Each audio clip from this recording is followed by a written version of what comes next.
ಕಾಮಗಾರಿಯಿಂದ ನಿಂತಲ್ಲೇ ನಿಂತು ಹೋಗಿದೆ ಚರಂಡಿ ಕಾಮಗಾರಿ. ಇನ್ನು ಮಲೆನಾಡಿನ ಹೆಬ್ಬಾಗಿಲು ಅನಿಸ್ಕೊಂಡಿರುವಂತಹ ಶಿವಮೊಗ್ಗದ ವಾರ್ಡ್ ನಂಬರ್ 33ರ ದುಸ್ಥಿತಿಯನ್ನ ನೋಡೋದಕ್ಕಾಗ್ತಾ ಇಲ್ಲ. ಯಾಕಂದ್ರೆ ಹಲವು ವರ್ಷಗಳಿಂದ ಸಮಸ್ಯೆಯನ್ನ ಬಗೆಹರಿಸ್ತೀವಿ ಅಂತ ಪಾಲಿಕೆ ಅಧಿಕಾರಿಗಳು ಹೇಳ್ತಾ ಇದ್ರು, ಡೋಂಟ್ ಕೇರ್ ಅಂತ ಆಗಿದೆ. ಇನ್ನು ಕಸ ಹೂಳುಗಳಿಂದ ತುಂಬಿ ಹೋಗಿದೆ ಚರಂಡಿಗಳು. ಸ್ವಚ್ಛತೆಯನ್ನ ಕೂಡ ಮಾಡಲಾಗಿದೆ. ಸಾಂಕ್ರಾಮಿಕ ರೋಗದ ಭೀತಿಯಲ್ಲೂ ಕೂಡ ನಿವಾಸಿಗಳು ಬಳಲ್ತಾ ಇದ್ದಾರೆ. ಇನ್ನು ಚರಂಡಿ ಪುನಃ ಸಮದಟ್ಟು ಮಾಡಿ ಸೌಕರ್ಯವನ್ನ ಕಲ್ಪಿಸಿ ಅಂತ ಅಲ್ಲಿನ ಸ್ಥಳೀಯರು ಕೂಡ ಆಗ್ರಹಿಸ್ತಾ ಇದ್ದಾರೆ.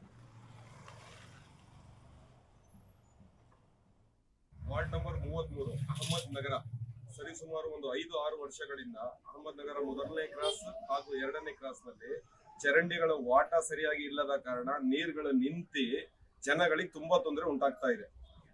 5-6 ವರ್ಷದಿಂದ ನಡೀತಾ ಇರೋದಿಲ್ಲ. ಇದ್ರ ಬಗ್ಗೆ ಗಮನಕ್ಕೆ ತಂದ್ರೂ ಸಹ ಏನು ಕ್ಯಾರ ಇಲ್ಲ ಅಂತ ಹೇಳ್ತಾ ಇದ್ದಾರಂತೆ.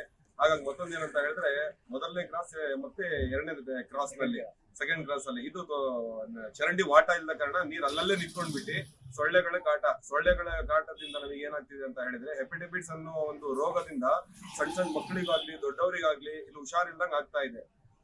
ದಯವಿಟ್ಟು ಪಾಲಿಕೆ ಅಧಿಕಾರಿಗಳು ಎಚ್ಚೆತ್ಕೊಂಡು ಇದು ಏನಿರೋದು ವಾಟನ್ನು ಸರಿ ಮಾಡ್ಕೊಂಡ್ಬಿಟ್ಟು ನಮ್ಮ ಚರಂಡಿಗಳಿಂದ ವಾಟವನ್ನು ಸರಿ ಮಾಡಿಬಿಟ್ಟು ನೀರು ದುರಸ್ತೀಕರಣ ಹೋಗೋ ತರ ನಮಗೆ ಅನುಕೂಲವನ್ನು ಮಾಡಿಕೊಡ್ಬೇಕು.